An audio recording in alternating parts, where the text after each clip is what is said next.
जो राजा थे उन्हीं के बेटे राजा बनते थे, जो उन्हीं के पोते राजा बनते थे। तो ये तो रानियों की नसबंदी तो हमारे वोटिंग सिस्टम ने किया, हमारे डेमोक्रेसी ने किया कि आज उनके घर में राजा पैदा नहीं हो रहा है। उन लोगों को संसद पहुंचाना था जो दबे कुचले हैं, शोषित है, वंचित है, पीड़ित है, मलिन बस्ती में रहते हैं, जिनके घर नहीं है, झुग्गी झोपड़ियों में रहते हैं, जाति के आधार पर उनकी पिटाई होती है, जाति के आधार पर अपमानित होते हैं। बुरा हुआ है, बहुत बुरा हुआ है और ये इमरजेंसी का काल उन्होंने बताया है। कल 27 अगस्त है और 27 अगस्त पर ऑल इंडिया की एक बड़ी बैठक बहन मायावती ने बुलाई है और उसके पूर्व संध्या पर हम बहुजन समाज पार्टी के लखनऊ प्रदेश के कार्यालय के सामने में यहाँ पर होकर आपसे चर्चा बातचीत कर रहे हैं। क्या अनुमान है, क्या कुछ होगा, कौन कौन से बड़े फैसले बहन मायावती ले सकती है, आप किस तरीके से देखते हैं? 1 अगस्त 2024 को सुप्रीम कोर्ट ने एक ऐसा फैसला सुनाया जिसके बाद SC ST वर्ग के साथ साथ तमाम समाज के लोग भी 21 तारीख को भारत बंद करने के लिए मजबूर हो चुके और इस भारत बंद में बहुजन समाज पार्टी ने भी अपना बड़ा समर्थन दिया। अमूमन तौर पर बसपा आंदोलन नहीं करती, लेकिन इस आंदोलन को जिस तरीके से बहन मायावती ने लीड किया और पूरे देश में इस आंदोलन का समर्थन किया गया, इसी के साथ साथ आज तकरीबन 21 अगस्त के बाद लगातार तारीखें बढ़ती जा रही है, लेकिन फैसला अभी भी उसी तरीके से बरकरार है। ना सुप्रीम कोर्ट किसी भी तरीके से संज्ञान लेने के लिए तैयार है, ना ही तमाम राजनीतिक पार्टी या फिर जो सत्ताधारी पार्टी है इस पर कोई एक्शन मोड में दिखाई दे रही। आखिर इस पर बहन मायावती का जो विरोध है इस फैसले पर लगातार जारी है। कल तारीख है 27 अगस्त और 27 अगस्त पर बहुजन समाज पार्टी के राष्ट्रीय अध्यक्ष बहन मायावती इनके माध्यम से ऑल इंडिया की बड़ी बैठक बुलाई गई है।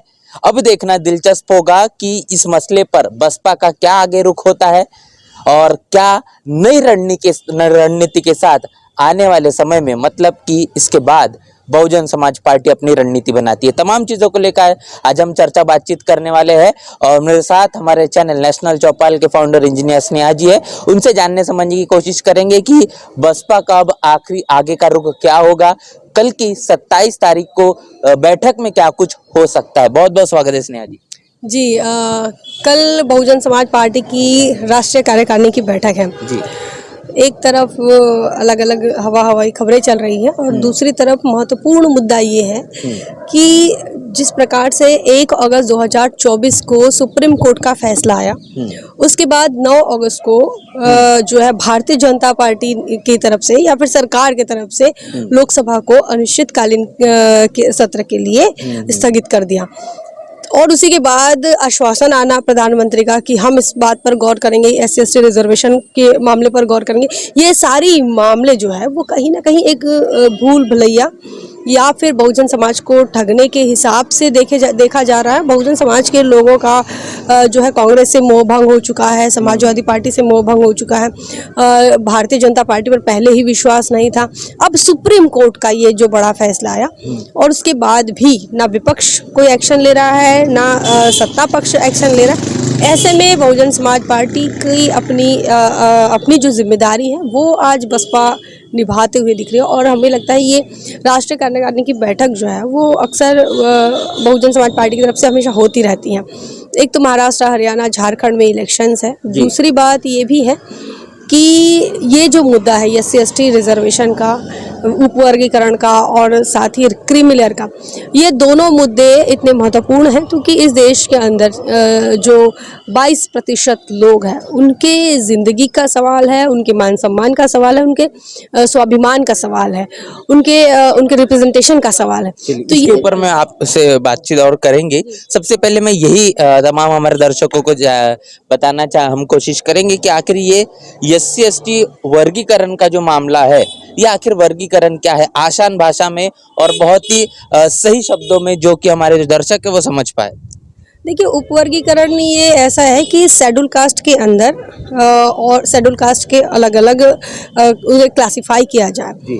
अब वो किस आधार पे होगा इसको अभी तक बताया नहीं गया है, लेकिन इसको हम आसान भाषा में इसलिए ऐसे समझ सकते हैं। अब जाति व्यवस्था को देखिए तो एक जाति व्यवस्था है जिसमें 4 वर्ण हैं, 4 वर्णों में अलग अलग वर्ण है जिसमें हम चौथे वर्ण की बात कर रहे हैं। मान लो शूद्र जिसे OBC आज के तारीख में कहते हैं। OBC के अंदर जो जातियां हैं वह 3743 जातियां हैं और 3743 जातियों में एक जाति के अंदर 12.5 उपजाति हैं।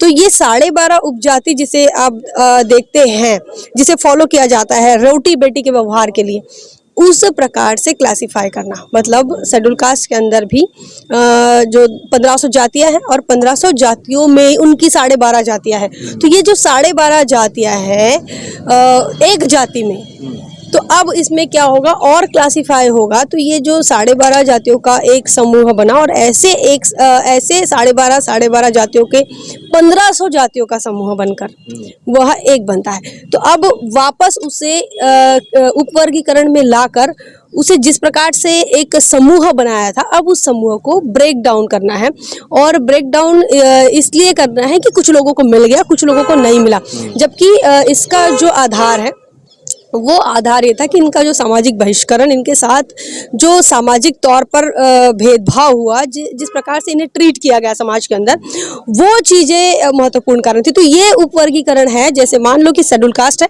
तो शेड्यूल कास्ट में कुछ अभी तो सुप्रीम कोर्ट ने बताया नहीं कि क्या आधार होगा, लेकिन मान लो कोई आधार है, यही आधार है कि कुछ लोगों को मिल गया, कुछ लोगों को नहीं मिला, तो शेड्यूल कास्ट में 1, 2, 3, 4 SC1, SC2, SC3, SC4 इस प्रकार का क्लासिफिकेशन हो सकता है। उस क्लासिफिकेशन में ये डिसाइड होगा कि SC1 में कौन रहेगा, SC2 में कौन रहेगा, SC3 में, और उसकी क्राइटेरिया अभी डिसाइड नहीं है, लेकिन क्या हो सकती है ये बाद में ही पता चलेगी। लेकिन इस प्रकार का होगा और इसमें सबसे ज़्यादा इम्पोर्टेंट और सबसे खतरनाक ये है कि ये स्टेट गवर्नमेंट डिसाइड करेगी। इसमें राष्ट्रपति, संसद और जो जुडिशरी, ये तमाम चीज़ें नहीं रहेगी। तो इससे ये भी होगा कि इस पे कोई पाबंदी नहीं है कि आपको इसको भरना ही है, नहीं भरना है, आप इसको किस आधार पर डिवाइड कर रहे हो, ये कुछ भी नहीं है। इसीलिए इस उपवर्गीकरण का विरोध हो रहा है। और उपवर्गीकरण यही है कि 1500 जातियों के समूह को वापस से और भी 4 से 5 मतलब क्लासिफाई कर दिया जाए और 405 उपजातियों में और बांटा जाए। जी, एक बात समझ में आती है कि 1 अगस्त 2024 को ये फैसला आया। इस फैसले के बाद बहुजन समाज पार्टी के राष्ट्रीय अध्यक्ष बहन मायावती इन्होंने अपना विरोध दर्ज करना शुरू कर दिया। 1 तारीख को फैसला आया और 2 तारीख से लगातार बहन मायावती इस मुद्दे को लेकर मुखरता से अपनी बात रख रही है। आखिर बहन मायावती इतनी ज्यादा गंभीरता से इस मुद्दे का क्यों विरोध कर रही, क्या इसके पीछे का कारण होगा? देखिए, सबसे पहले जब हम इस बात को बात करते हैं कि बहन जी क्यों बात कर रही है, तो मेन स्ट्रीम का मीडिया ये कहता है कि वो इसलिए बात कर रही है क्योंकि उनको वोट बैंक की चिंता है। देखिए, बहुजन समाज पार्टी का आप कॉन्स्टिट्यूशन उठाइए या बहुजन समाज पार्टी के निर्माण के क्या कारण है, क्या वजह है, वो वजह जब एक बार पता चल जाएगा तो वो ये बात आसान समझ में आ जाएगी।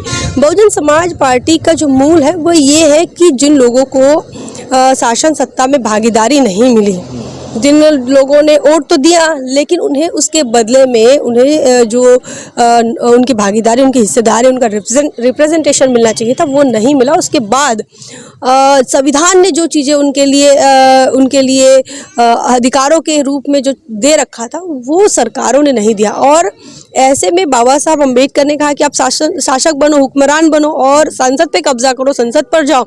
ये मकसद बहुजन समाज पार्टी का था। उन लोगों को संसद पहुंचाना था जो दबे कुचले हैं, शोषित है, वंचित है, पीड़ित है, मलिन बस्ती में रहते हैं, जिनके घर नहीं है, झुग्गी झोपड़ियों में रहते हैं, जाति के आधार पर उनकी पिटाई होती है, जाति के आधार पर अपमानित होते हैं। उन लोगों को समृद्ध बनाना, उन लोगों को अपने पैरों पर खड़ा करना, ये बसपा का मूल उद्देश्य है। और संविधान ने भी इन चीज़ों के लिए, इन्हें समृद्ध बनाने के लिए, इन्हें अपने पैरों पर खड़ा करने के लिए कुछ अधिकार संरक्षित किया, जिसे आज आरक्षण के तौर पर हम देख रहे हैं। ये दुख की बात है कि इस देश के लोग उस कमज़ोर इंसान को अपने पैरों पर खड़ा होने के इस आरक्षण के अधिकार को वो एक बैसाखी समझते हैं। ये बहुत दुख की बात है कि देश के अंदर ऐसा परसेप्शन है और ये बहुत दुर्भाग्यपूर्ण है। तो ये बसपा इसके लिए कटिबद्ध है कि जिन लोगों को नहीं मिला उनका हिस्सा उसे मिलना चाहिए, वो इस देश का संविधान कहता है। और ये अगर आपको चाहिए तो शासन सत्ता में आना आवश्यक है। ये बसपा का मूल उद्देश्य था, इसीलिए बसपा निर्माण होती है। लेकिन और आज जब बसपा बात कर रही है तो ये सिर्फ 1-2 लोगों के अधिकारों का मामला नहीं है।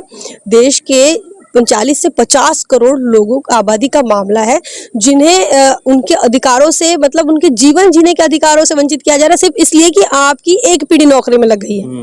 जी। तो ये कितना वाजिब लगता है आपको कि अगर एक पीढ़ी को, या फिर लगातार सुप्रीम कोर्ट का भी अपने फैसले के के जरिए कहना है कि एक पीढ़ी से, एक परिवार से एक आईएएस बन जाता है, कलेक्टर बन जाता है, डॉक्टर, इंजीनियर, वकील बन जाता है, तो उसकी अगली पीढ़ी को अब रिजर्वेशन की आवश्यकता नहीं है, उसे रिजर्वेशन छोड़ देना चाहिए। यही बात कही जा रही है और इसी मुद्दे को लेकर समाज का एक बड़ा वर्ग है वो विरोध भी जता रहा है, और एक तौर पर एक जो वर्ग है उसका पूरे के पूरे एससी एसटी वर्गीकरण का समर्थन भी कर रहा है। देखिए, आप ये सोचिए कि ये कितना कंट्रोवर्शियल थॉट है कि एक जाति या फिर एक समूह अगर कमज़ोर है, दबा हुआ है, शोषित है, तो उसने उस चीज़ से बाहर नहीं निकलना चाहिए। ये सोचिए कि कितना अमानवीय है, और ये सिर्फ कंट्रोवर्शियल नहीं है, ये आपके हृदय में, आपका जो हृदय है वो कितना इंसानियत को समझता है, ये भी चीज़ें बयां करती है। आज देश के अंदर जो आरक्षण का विरोध हो रहा है, वो 15% आरक्षण जो शेड्यूल कास्ट को मिल रहा है, उस 15% में अभी सिर्फ एक ही पीढ़ी डॉक्टर बन पाई, बन पाई, एक ही पीढ़ी इंजीनियर बन पाई, एक ही पीढ़ी मास्टर बन पाई है। लेकिन अगर आप डेटा उठाकर देखिए, ये सुप्रीम कोर्ट का लूपहॉल्स है, या उन्होंने जानबूझकर ये किया है कि उन्होंने डेटा नहीं दिया कि शेड्यूल कास्ट की किस जाति में कितने डॉक्टर है, कितने मास्टर है, कितने क्लर्क है, कितने चपरासी है, कितने बाबू हैं, और कितनी महिलाएं, कितने पुरुष काम कर रहे हैं, कितने महिला पुरुष ग्रेजुएट हो पा रहे हैं, कितने महिला पुरुष जो है वो हायर एजुकेशन में जा पा रहे हैं, सेंट्रल यूनिवर्सिटीज़ और आईआईटी आईआईएम जैसे संस्थानों में ये डेटा नहीं दिया। ये लूफॉल है, यह जानबूझकर किया गया, उसके बाद में ये फैसला दिया गया, ये समझ से परे है कि किस आधार पर ये जजमेंट आया। लेकिन ये सोचना कि आपके घर में एक मास्टर पैदा हो गया तो आप दोबारा मास्टर नहीं बन सकते। आप देखिए, हजारों सालों से इस देश के अंदर राजपाट का अधिकार किसे था? जो राजा थे, उन्हीं के बेटे राजा बनते थे, जो उन्हीं के पोते राजा बनते थे। तो ये तो रानियों की नसबंदी तो हमारे वोटिंग सिस्टम ने किया, हमारे डेमोक्रेसी ने किया कि आज उनके घर में राजा पैदा नहीं हो रहा है। ये जो इलेक्शन लड़ रहे हैं, जो सांसद विधायक बन रहे हैं, उनके बेटे चुनाव नहीं लड़ रहे हैं क्या? उनके बेटे तो भाई यहाँ पंडित जवाहरलाल नेहरू से लेकर इंदिरा गांधी, राजीव गांधी, राहुल गांधी, सोनिया गांधी, प्रियंका गांधी वाड्रा, ये तमाम लोग, ये क्या है? ये भी तो रिजर्वेशन है कि आप कई सालों से, मतलब देश में 49 साल कांग्रेस राज करती है और इनके परिवार के लोग राज करते हैं। ये क्या है? पंडिताई का अगर आप देखें तो मंदिरों में जो एक बार पंडित बन गया, उसके बाद वो पंडित नहीं बनता है क्या? उसके परिवार के वो पंडिताई कर रहे हैं, आज भी कर रहे हैं, और ये हजारों सालों से हो रहा है। तो ये रिजर्वेशन है, मतलब आपको स्पेशल राइट है, विशेष अधिकार है, उन विशेष अधिकारों को आपको नहीं दिख रहा है। लेकिन जब 50 साल से अगर किसी ऐसी जातियों को, जो जातियाँ जिन्हें जानवरों से भी बदतर सलूक किया जाता था, उन लोगों को जब अधिकार मिल रहा है, उन्हें जब स्कूल और कॉलेजों में और विश्वविद्यालयों में देखा जा रहा है या नौकरी में देखा जा रहा है, तो इतना दर्द होना, ये बहुत ही एंटी ह्यूमैनिटी वाला विचार है, हमें ऐसा लगता है जी। बहन मायावती ने अपनी प्रेस कॉन्फ्रेंस की, उस प्रेस कॉन्फ्रेंस में उन्होंने कहा बुरा हुआ है, बहुत बुरा हुआ है, और ये इमरजेंसी का काल उन्होंने बताया है। इन तमाम शब्दों का इस्तेमाल करना आखिर क्यों बहन मायावती को जरूरी लगा होगा? देखिए, हम ये आपने जो बातें कही, जो 3-4 लफ्ज़, वो हमारे सामने ही हुआ है, क्योंकि वो प्रेस कॉन्फ्रेंस जब हुई थी तो बहन जी के प्रेस कॉन्फ्रेंस में हम मौजूद थे, और इससे बहन जी की वो तड़प दिखती है कि वो समाज के लिए कितना परेशान है। उन्हें ये समझ में आप होते तो शायद आप भी इस भाव को समझ पाते कि वो उनकी कितनी परेशान है इस बात को लेकर कि भाई इस देश के अंदर जिन लोगों को जब देश आज़ाद होता है तो उन्हें जाति व्यवस्था से मुक्ति ही नहीं, बल्कि उन्हें कुछ अवसर मिलते हैं, और उस अवसर को जब रोका जाता है, और ऐसे रोका जाता है कि उसके लिए आपके पास कोई रास्ता नहीं है। मतलब आप देखिए, आज बसपा के या फिर जो SC/ST लोग अपना कहते हैं, उनकी अपनी पार्टियां कहाँ हैं, और उनकी पार्टी के कितने लोकसभा में सदस्य हैं, कितने राज्यसभा में हैं, अगर इसका आंकड़ा निकालेंगे तो ये बहुत दुखद है। और जिन लोगों को, अगर SC/ST कांग्रेस को अगर अपना दल मानते हैं, या उत्तर प्रदेश की धरती पर है तो अगर मान लो सपा को मानते हैं, तो इनका क्या रुख है इसको लेकर? कोई रुख नहीं है। इनका कहना है कि मतलब धर्मेंद्र यादव ने कहा कि हम तो 60 साल से इस बात की मांग कर रहे थे। तेलंगाना में कांग्रेस की सरकार स्वागत करती है, हरियाणा में भाजपा की सरकार स्वागत करती है इस फैसले का। देश के प्रधानमंत्री एक तरफ आश्वासन देते हैं, दूसरी तरफ लोकसभा को स्थगित कर देते हैं। तो इससे क्या समझ आता है कि इन लोगों को रोकने का और इनकी जातियों में जो एक विवाद है वो निर्माण करने का काम इस देश के अंदर हो रहा है। और सिर्फ विवाद ही निर्माण नहीं होगा, इससे इनका रिप्रेजेंटेशन भी खत्म होगा। जैसा कि बहन जी ने कहा कि निष्प्रभावी बनाकर इसे पूर्णतः खत्म किया जा रहा है। तो बेशक इसे निष्प्रभावी मतलब मान लो अगर आप किसी पर्टिकुलर महाराष्ट्र के हैं और महाराष्ट्र में आप मानते हैं कि महार जो जातियां हैं उस महार जाति में कई डॉक्टर, इंजीनियर और मास्टर डॉक्टर चपरासी बाबू पैदा हो गए, अब उस समाज में नहीं आना चाहिए। तो उसे वह चीज़ महाराष्ट्र की सरकार डिसाइड करेंगे कि इसे देना है या नहीं देना है, और इसके लिए महाराष्ट्र के अंदर राजनीति होगी और फिर उन समाज के अंदर कुछ नेताओं का निर्माण होगा जो इस बात के लिए लड़ेगा, और फिर वो कहीं कांग्रेस और भाजपा जैसे दलों के साथ अपना समझौता करेगा इस बात को लेकर कि आपका रिजर्वेशन हम लौटाएंगे, हमारी पार्टी लौट। तो मतलब जो आरक्षण कभी मौलिक अधिकार हुआ करता था अब वो मौलिक अधिकार नहीं होगा, वो इनके घोषणा पत्रों की लाइनें होगी कि हम मारों को देंगे, हम चमारों को देंगे, हम बंगियों को देंगे, हम मेहतरों को देंगे, हम मातंगों को देंगे। तो ये चीज़ें इस पर राजनीति होंगी और ये स्टेट करेगा। अब ये महाराष्ट्र का उदाहरण है, वही उत्तर प्रदेश में है, वही हरियाणा में होगा, और पूरे देश के अंदर शेड्यूल कास्ट अलग अलग नामों से जाना जाता है, अलग अलग राज्यों में जाना जाता है। तो ऐसे में ये बहुत ही, इसीलिए बहन मायावती जी का ये बहुत भयानक होगा। इससे देखिए एक देश के अंदर आप जाति व्यवस्था की बात करो या वर्ण व्यवस्था की बात करो, लोगों के अंदर एक नफरत है, नफरत ही नहीं घृणा है। आप एक इंटरकास्ट मैरिज को अगर आप जज करना चाहोगे तो आप जज करके देखिए कि जब इंटरकास्ट मैरिज होता है और या तो उसके परिवार के लोग, उसके समाज के लोग उन्हें स्वीकार नहीं करते, क्योंकि जातिवादी जो सोच है वो इतनी मजबूत है कि वो स्वीकार नहीं करते। तो जब इन जातियों का समूह जब एक दूसरे से लड़ेगा तो वो कैसा होगा, ये अधिकारों के लिए एक दूसरे के साथ जो है वो सिर्फ विवाद ही नहीं बल्कि एक भाईचारा ख़त्म करने की बात हो रही है, जबकि ये तमाम लोग ही वही हैं वर्ण व्यवस्था में अछूत है। वर्ण व्यवस्था के अनुसार आप अछूत हैं, अतिशूद्र हैं, आपको अधिकार नहीं है, आप चल नहीं सकते, पानी नहीं पी सकते, खाना नहीं खा सकते, आप बैठ नहीं सकते, अगर आप बैठ जाओगे तो ये हो जाएगा, आज भी घोड़ी नहीं चढ़ सकते, मूछें नहीं रख सकते, ये सारी चीज़ें, पानी को छू नहीं सकते, ये सारी चीज़ें तो हैं ही। तो सबके साथ ऐसा व्यवहार है, लेकिन ये कुछ लोगों को इस प्रकार से उनको ट्रीट किया जा रहा है कि आपको नहीं मिला, इनको मिला, और ये जाति में एक प्रकार से विवाद, और ना सिर्फ विवाद बल्कि एक नफरत, घृणा निर्माण करने का काम हो रहा है, जो मनुस्मृति ने किया, जो वेदों ने, शास्त्रों ने किया। बहन मायावती की प्रेस कॉन्फ्रेंस की लगातार हम चर्चा कर रहे हैं। इस दौरान देखा गया कि मीडिया के तमाम कुछ पत्रकार है वो कोशिश कर रहे थे कि बहन मायावती को उनके मेन मुद्दा जो है उससे कहने के भटकाने की। वहां पर जया बच्चन को लेकर भी पूछा गया सवाल कि जया बच्चन को लेकर आप क्या सोचते हैं, वहां पर फटकार भी लगाई गई। आपने वो वाकया देखा, क्या कहेंगे उसके अनुभव को लेकर? हम बहुत दुख के साथ ये कहना चाहेंगे कि हम जिस कौम से आते हैं, जिस पत्रकारिता के कौम से आते हैं, हमारी पत्रकारिता की जो कौम है वो या तो बहुत इनमैच्योर है या तो बहुत शातिर है। इनमैच्योर इसलिए क्योंकि किसी भी मुद्दे की गंभीरता, उसकी सेंसिटिविटी कितनी है, कितनी गहरी है। जब बहन मायावती जी ने कहा कि ये बहुत भयावह हुआ, ये बहुत भयानक है, बहुत बुरा हुआ, इसकी गंभीरता को समझिए। अरे जो वो उस समाज की बात हो रही है जिस समाज को तुमने हजारों सालों तक दबाया, बृहद रथ की हत्या के बाद जो समाज जानवरों के जैसा जीवन जी रहा था, मतलब गंदे नाले और तालाबों का पानी तक नहीं पी सकते थे, उस समाज को इंसान बनाने के लिए जिस एक व्यवस्था का निर्माण किया गया, उस व्यवस्था को खत्म किया जा रहा है। और उस व्यवस्था पर जब बात हो रही है तो उनको जया बच्चन दिख रहा है।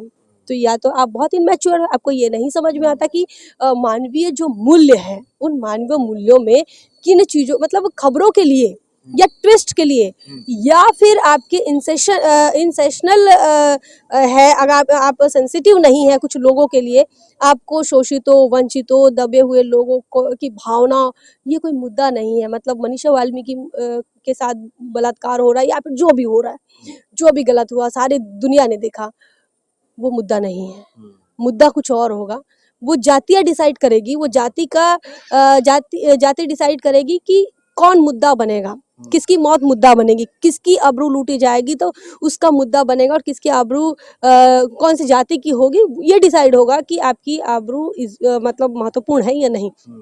इतनी घटिया हमारी सोच है हमारे देश के लोगों की, और उसमें अगर जो पत्रकारिता के क्षेत्र में है वो अगर इतना इंसेंसिटिव है तो हमें सोचने की ज़रूरत है कि क्या हम इस देश को, लोकतंत्र को बचा पाने में सक्षम है या नहीं। और नहीं तो अगर वो बहुत बड़े षड्यंत्रकारी हैं, वो चाहते हैं कि ये मुद्दा जो है वो दब जाए और जया बच्चन पर बहन मायावती जी बोले और उन्हें मसाला मिले। तो ये दोनों बातें साफ तौर पर बहन मायावती ने कहा कि यार छोड़ो जया बच्चन को, है ना, इतना गंभीर मुद्दा है और इस मुद्दे को आप डाइवर्ट करना चाहते हैं, तो आप समझ सकते हैं कि इस देश का जो मनुवादी मीडिया है वो किस तरीके से अपना रवैया रखता है। देखिए, पत्रकारों को ये बात हमें लगता है कि अपने दिलो दिमाग में छाप कर रखनी चाहिए, क्योंकि जाति, आरक्षण और सोशल पॉलिटिकल मूवमेंट, ये बहन जी के जो ये वो विषय है जिस पर बहन मायावती जी ने अपनी पूरी जिंदगी लगा दी।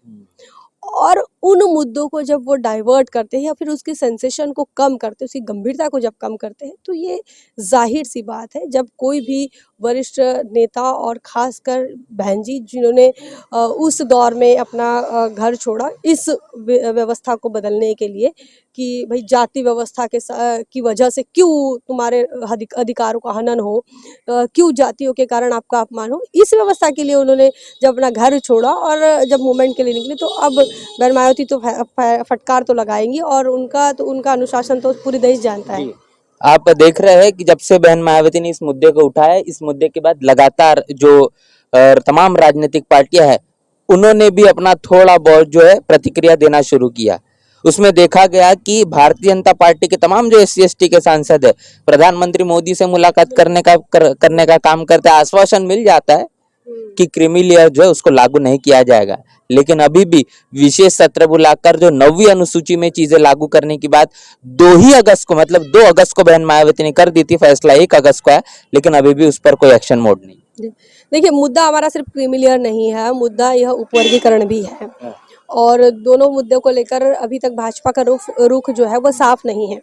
दलितों के और आदिवासियों के जो रिप्रेजेंटेटिव वहाँ पर है, जो रिजर्व सीटों से गए, जिसे आप साहब की, कांचराम साहब की भाषा में पूना पैक की पैदाइश जिसे आप कह सकते हो, वो लोग गए ज़रूर और उन्हें आश्वासन भी मिला, लेकिन एक्ट देखो, कभी भी कोई कहता क्या है और बोलता क्या है और करता क्या है, ये तीनों चीज़ों में जब हम देखते हैं तो उसमें जब डिफरेंस नज़र आएगा तो ये समझ जाना कि वह धूर्त है, वह मूर्ख बना रहा है।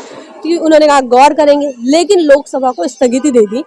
उनकी बात कहने में और करने में ज़मीन आसमान का फ़र्क नज़र आ रहा है। यही चीज़ आपको बता दें कि भाजपा की बात कर रहे थे, अब कांग्रेस की बात करते हैं, तो कांग्रेस में क्या होता है, कांग्रेस ने संविधान बचाने का बीड़ा उठाया, ठेका लिया कि हम बचाएंगे, किताब दिखा रहे थे और किताब दिखाए और आरक्षण बचाने की बात कही, जाति जनगणना की बात की। आज जब SC ST का रिजर्वेशन खत्म होने की कगार पर है, कांग्रेस चुप है। राहुल गांधी एक शब्द नहीं बोल रहे, प्रयागराज में आकर कहते हैं मिस इंडिया नहीं बनी, और इसके पहले पूछ रहे थे कि संविधान सम्मान सम्मेलन तक कर रहे हैं, संविधान सम्मान सम्मेलन तक कर रहे हैं।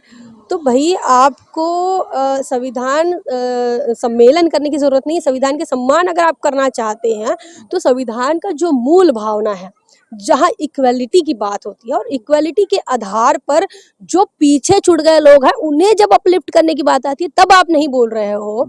उस अपलिफ्ट होने वाली प्रक्रिया को जब रोका जा रहा है तब आप नहीं बोल रहे हो, तो कैसे संविधान बचेगा? देखिए ना सिन्हा जी, आपने तमाम जो बातें कही, उसी के साथ साथ मल्लिकार्जुन खड़गे ये कहते हैं कि भारत का जो संविधान उसमें जो आरक्षण है ये नेहरू और गांधी की देन है। ये बहुत ही शोकांतिका है। हमें लगता है मल्लिकार्जुन खड़गे ने कांग्रेस और गांधी ने अछूतों के लिए क्या किया ये भी पढ़ना चाहिए। साथ ही हम उसे और सप्लीमेंट में हम ये कहते हैं कि गांधीवाद से सावधान जो बाबा साहब ने लिखा वो पढ़ना चाहिए।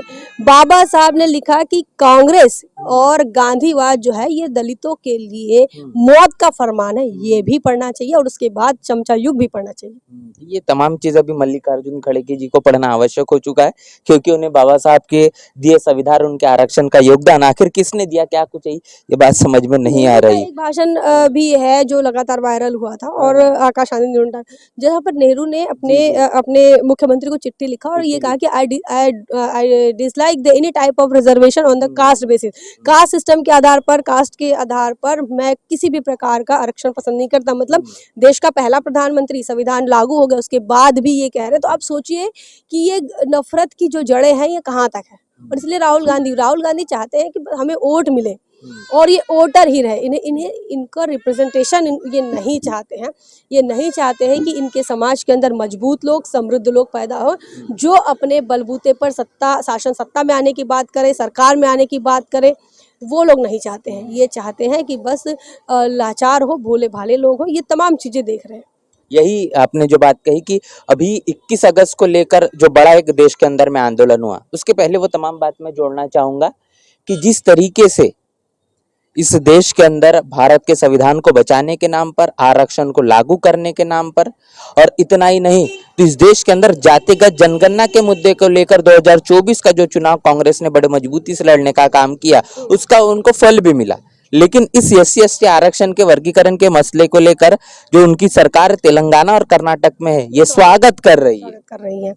नहीं, ये कांग्रेस का रवैया देखिए, जब हम बहुजन इस लाइन पे काम कर रहे हैं, बहुजन मीडिया की लाइन पर काम कर रहे हैं, कई लोगों को ये लगता है कि बहुजन मीडिया की लाइन पर काम कर रहा है, लेकिन ये जो बात करते हैं ये बात बहुजन समाज पार्टी के फेवर में करते हैं। देखिए, हम जो बात कर रहे हैं ये बहुजन समाज पार्टी की फेवर की नहीं है। हम ये बहुजनों के हितों के लिए कौन आपका ख्याल रखता है, इसके लिए बात करना हमारी जरूरत। अब आप बहुजनों के सामाजिक आंदोलन की बात करो, बहुजनों के सांस्कृतिक आंदोलन की बात करो, धार्मिक आंदोलन की बात करो और पॉलिटिकल आंदोलन की बात करो, तो आप किसकी बात करेंगे? जब पॉलिटिकल की बात आएगी तो आप किसकी बात करेंगे? आप उसी की बात करेंगे जो इस लाइन पे काम कर रहा है। हम कांग्रेस को बहुजन आइडियोलॉजी पे, बहुजन रास्ते पर कभी देख नहीं पाए। कांग्रेस ने शेड्यूल कास्ट, शेड्यूल ट्राइब को मजबूरी में रिजर्वेशन के सीटों पर उन्होंने अपने लोगों को सांसद विधायक बनाया, लेकिन OBC को उन्होंने सांसद विधायक नहीं बनाया था। तो इससे ये समझ आता है कि वो पिछड़ों के साथ, जब जहाँ पर उनको कंपलसरी नहीं है देना, तो पिछड़ों के साथ कैसे व्यवहार करते हैं। ये कांग्रेस वही है जिसने बाबा साहब अम्बेडकर को संविधान सभा में नहीं आने के लिए जो षड्यंत्र किया था और जैसोर खुलना को भारत से निकाल कर उन्हें पाकिस्तान दे दिया था। तो ये कांग्रेस की नीयत है। कांग्रेस ने बाबा साहब को आज़ादी के बाद जीतने नहीं दी। देखिए, सबसे मुंबई में जो इलेक्शन होते हैं 1952 के, बाबा साहब अम्बेडकर को हराने के लिए बाबा साहब के ही सहकारी PA को खड़ा करते हैं, और ना सिर्फ खड़ा करते हैं, पंडित जवाहरलाल नेहरू वहां जाकर चुनाव का प्रचार करते हैं और चुनाव प्रचार करके जितना खर्चा जो रिकॉर्ड में वो बताते हैं उससे कई गुना ज़्यादा खर्चा करते हैं ताकि बाबा साहब को हराया जा सके। और पंडित जवाहरलाल नेहरू प्रचार करते हैं 1954 में भंडारा और गोंदिया लोकसभा से बाबा साहब अम्बेडकर को हराने के लिए बाबा साहब के ही समाज के व्यक्ति को खड़ा किया जाता है। तो देखिए, समाज को कंफ्यूज तो हमेशा किया जा रहा है। बाबा साहब के समय में बताया गया है कि भाई काजोलकर आपका नेता है, बाबा साहब के समय में कहा गया है कि भाऊराव बोरकर आपका नेता है, बाबा साहब के समय में कहा गया है कि भाई बाबू जगजीवन राम तुम्हारा नेता है। तो ये ऐसा बताने का प्रयास इसलिए होता है ताकि आप बहुजन समाज के लोग कंफ्यूज हो सके। आज की तारीख में ये बताया जा रहा है कि राहुल गांधी जो है वो आपका नेता है और वो संविधान बचाएगा। बचा क्यों नहीं रहा है? क्यों इस प्रक्रिया पर उनका क्या स्टैंड है, क्यों क्लियर नहीं है? ये बात आज बहुजन समाज को पूछने की ज़रूरत है। और उस कांग्रेस को, जिस कांग्रेस को बहुजन आंदोलन ने, वामसेफ की मूवमेंट ने, DS4 की मूवमेंट ने सबके सामने जो है वो उसे नंगा कर दिया था कि किस प्रकार से कांग्रेस है, कांग्रेस का रवैया कैसा है। आज वो बातें फिर से दोहराने की जरूरत है, फिर से याद करने की जरूरत तो स्नेहा जी, आपको क्या लगता है कि जो वोट बैंक है वो निश्चित ये है कि बसपा से खिसक कर वो सपा और कांग्रेस की तरफ गया है? उत्तर प्रदेश में अभी जो है 10 विधानसभा के उपचुनाव है और उसके साथ साथ 27 में भी विधानसभा के चुनाव होने जा रहे हैं। वो वोट बैंक जो बसपा का छिटका है, क्या अब जो बसपा ने जो स्टैंड लिया है इसके आधार पर कहीं ना कहीं वो वापस लौटेगा? क्या इसकी उम्मीद की जा सकती है? नहीं, सबसे पहले हमें लगता है कि बसपा का ये इलेक्शन का मुद्दा नहीं है, एससी जी। ST reservation.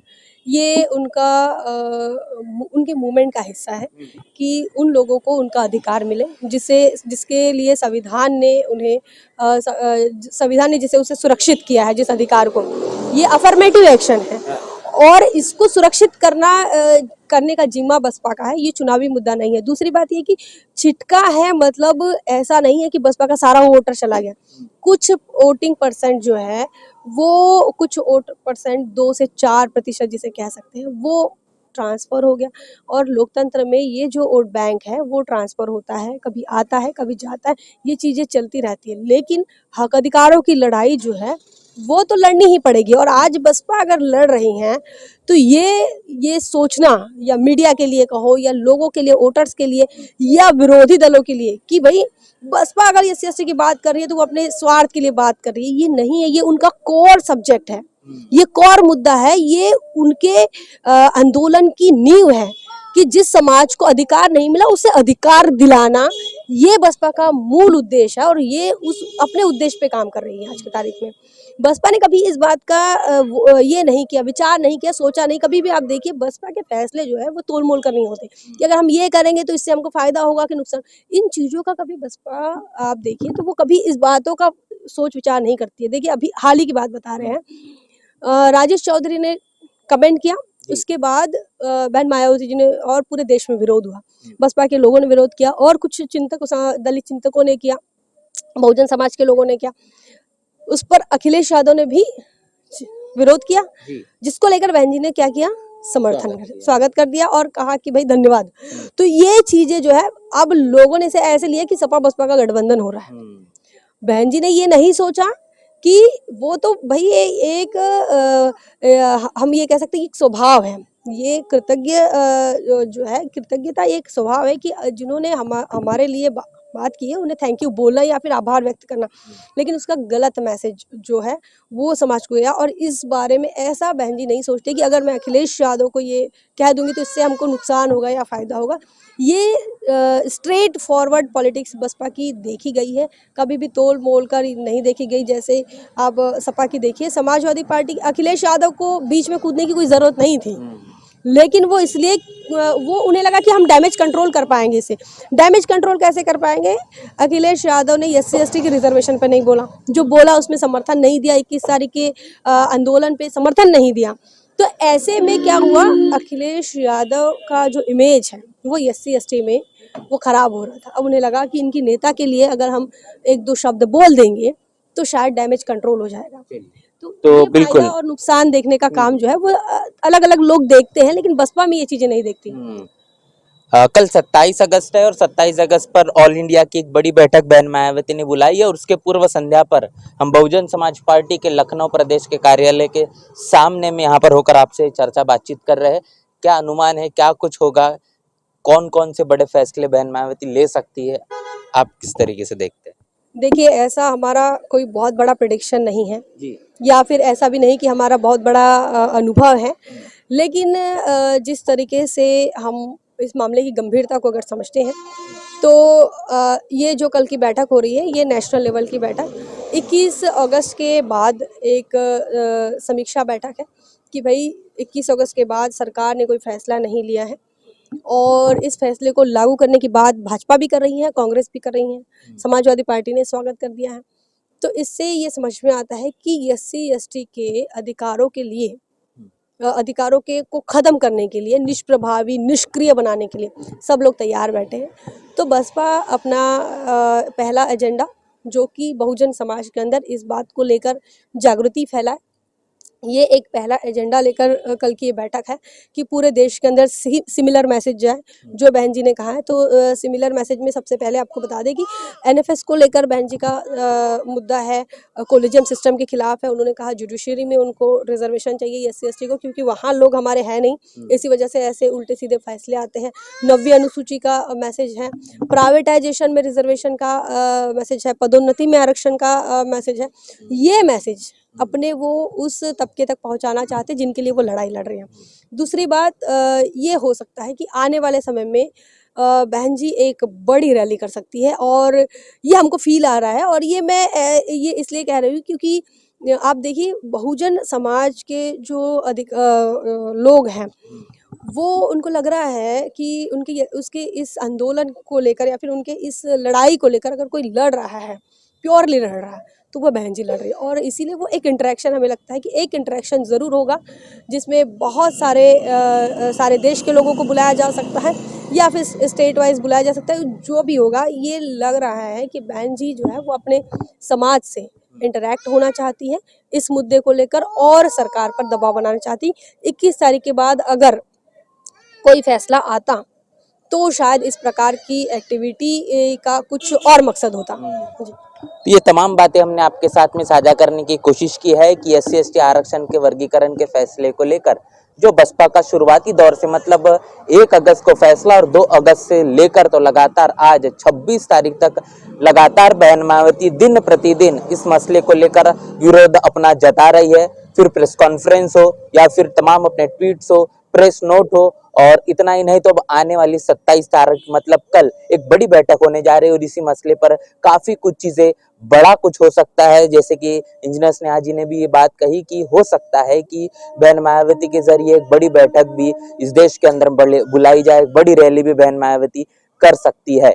पूरे के पूरे मामले को लेकर, पूरी बातचीत को लेकर आपकी क्या राय है, प्रतिक्रिया क्या है, लिखकर हमें कमेंट बॉक्स में जरूर बताएं। और कल नेशनल चौपाल को देखना ना भूले, क्योंकि लाइव रिपोर्ट यहाँ से हम आपको साझा करने की पूरी कोशिश करेंगे और यहाँ से आपको दिखाएंगे कि बहुजन समाज पार्टी के इस ऑल इंडिया बैठक में क्या कुछ हो रहा है, किन फैसले को लेकर बहन मायावती अपने तमाम कार्यकर्ताओं पदाधिकारियों को दिशा निर्देश करती है। पूरी की पूरी चर्चा बातचीत को लेकर आपकी प्रतिक्रिया जरूर साझा करें। मिलते हैं नए वीडियो में, तब तक के लिए जय भीम, जय भारत।